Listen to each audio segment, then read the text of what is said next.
LA landlords are getting sued for hundreds of thousands of dollars just for replying to a Zillow message. If you own rental property in California, you need to hear this. And I'm going to show you how you can avoid getting sued by a Section 8 applicant. Okay, so I'm going to share an article that was on the LA Times recently.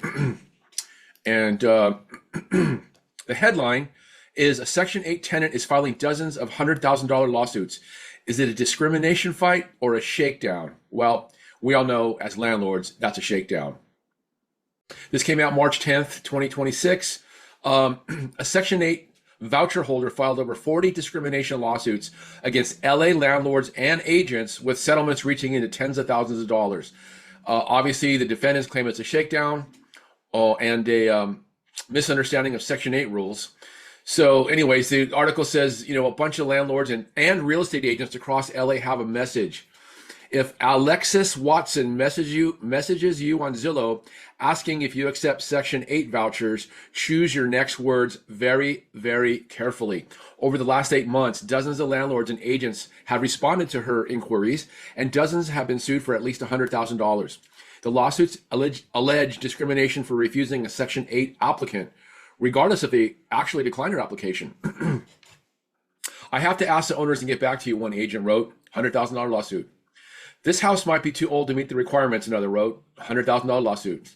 So a review of hundreds of lawsuit exhibits show one landlord accepted her application, but never got the house inspected by the city to qualify for Section 8 tenancy.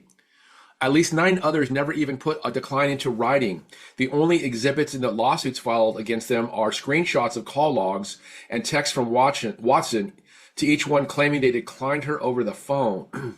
Each time a lawsuit. More than 40 filed since last summer. Watson declined to speak for this article. Her lawyer, Alexander Robinson, ambulance chaser, claims the lawsuits are a result of rampant discrimination against a single mother genuinely looking to find housing for her and her children, but being turned away because she's a Section 8 recipient. Single mom. So defendants say they're being shaken down, and obviously it's cheaper to settle than try to fight a lawsuit. He said Watson reached out to him after a no-fault eviction, which threw her into housing instability and kicked off her current housing search. Most of Watson's lawsuits name multiple defendants, not only the agents or landlords, but also the homeowners themselves or the owners of real estate brokerages. One defendant spoke on condition of anonymity that Robinson demanded individual settlements for so many people, in one case that the total settlement demand neared $100,000. Robinson said in these situations, the state law extends liability to brokerages and homeowners, not just the frontline leasing agent interacting with the tenant. The string of suits is stirring up a larger conversation on what does and what does not qualify as discrimination in Southern California's dog-eat-dog housing market, where sky-high housing costs push both tenants and landlords to extremes. The Fair Employment Housing Act prohibits landlords from discriminating against potential tenants based on things like race, gender, etc. In 2020, California added a source of income to the list, meaning landlords can't turn away a tenant if they're planning to pay rent using a Section 8 voucher. So, does typing a Zillow message saying you don't accept Section 8 make you liable? Does failing to order a government inspection of your property once Section 8 tenant applies violate the law? The Section 8 program is one of the country and state's most powerful tools for fighting homelessness. Vouchers are extremely valuable, and the waiting list to get them is years long. So Watson has had her Section 8 for 17 years.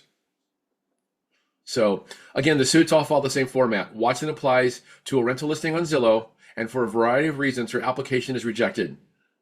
The vast majority are based on brief exchanges on the Zillow app or over text. Several lawsuits reviewed by the Times include specific language refusing her Section 8 voucher, including one filed after Watson attempted to rent a 4-bedroom house in West Hills listed at $5,200. Here's the message.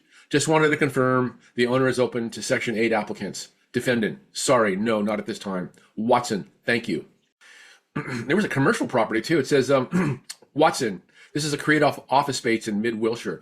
Watson, I'm interested in your property. Are you open to Section 8 voucher holders? Defendant, good afternoon. This property has not been inspected, approved for Section 8. That's all it took. In Yolanda Bauman's case, she got an inquiry from Watson about a 4-bedroom house in Carson. Bauman invited her to an open house in November, and she toured the property. According to Bauman, who's an agent, she talked with Watson over the phone and told her about the credit screening fee she'd have to pay in advance for her application. She sent a follow-up letter 2 days later with instructions on how to submit the payment. Bauman said Watson never paid the fee.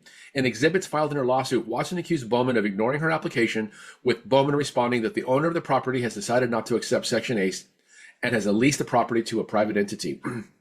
Bauman said the stalled application was entirely due to the unpaid screening fee, not any Section 8 discrimination. But her choice of words led to a lawsuit. Jeremy Alberts, an attorney familiar with Section 8 discrimination cases, said that if you don't respond to Watson's message, there's no good faith basis for a lawsuit. But it's multiple defendants interviewed by the Times insisted that not responding at all feels more discriminatory than responding in good faith. So California Civil Rights Department in 2025 said income discrimination tests found that 54% of households across LA County demonstrated Section 8 discrimination. Carr said discrimination is particularly rampant in LA due to 2 factors: lack of housing and lack of enforcement. And if California won't commit funding to enforcing its laws, tenants will take things into their own hands. Another voucher holder, Mia Camilla, filed a similar string of lawsuits in 24 and 2025. Guys, landlords out there, you got to be on your toes. Got to be on your toes. It's a legal minefield out there for us landlords that just want to do the right thing and provide, nice quality housing for people, for tenants. So I know a lot of you don't have any Section 8 tenants, but you need to be aware. You cannot discriminate. You cannot say we don't take them. You can't be ambiguous. I'm going to go to Dennis Block has a chat bot that's really, really good. If you go to Evict123, you can see his chat bot and it will answer questions. So first of all, when I went to the chat bot to get the answer on how to respond to this, it asked me what type of property and what rent control jurisdiction your property is subject to. I said triplex, city of LA, covered by RSO.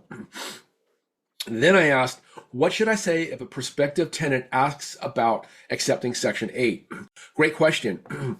In LA and California, it's illegal to refuse to rent based on source of income, which includes Section 8 and other housing vouchers. It's also unlawful to advertise no Section 8. Here's what you want to say. Yes, we accept all lawful sources of income, including housing vouchers, such as Section 8. We screen all applicants based on the same neutral criteria. For voucher holders, we evaluate ability to pay only the tenant's portion. Key points to follow. Use the tenant's portion of rent for income standards when there's a subsidy. If the applicant has a voucher, you must offer the option to show alternative, verifiable evidence of ability to pay their share instead of relying solely on credit history. You may ask about income level and number of occupants and verify identity financial qualifications, but you may not ask about immigration or citizenship status. Do not impose different rules or higher deposits because of the housing voucher. That's it, and that's that for today's video. I just thought this was very, very important because a lot of my landlord clients and people that I know often have people asking them about Section 8. And now that we know that tenants can scam landlords by this Section 8 ruse, like this Watson tenant, very, very important to be aware of this and act accordingly. I'm going to type the response down below this video so you can copy and paste it and know what to say. I'll also send you, I'll also post a link to Dennis's website and his chatbot. So make sure that you are familiar with his chatbot to ask questions. Very, very important. All right, guys, that's it for today. Be safe, be aware. Please share this information, share this video with fellow landlords or anybody who owns rental property in California, so they stay in compliance with this law and they don't get sued. Thanks for watching.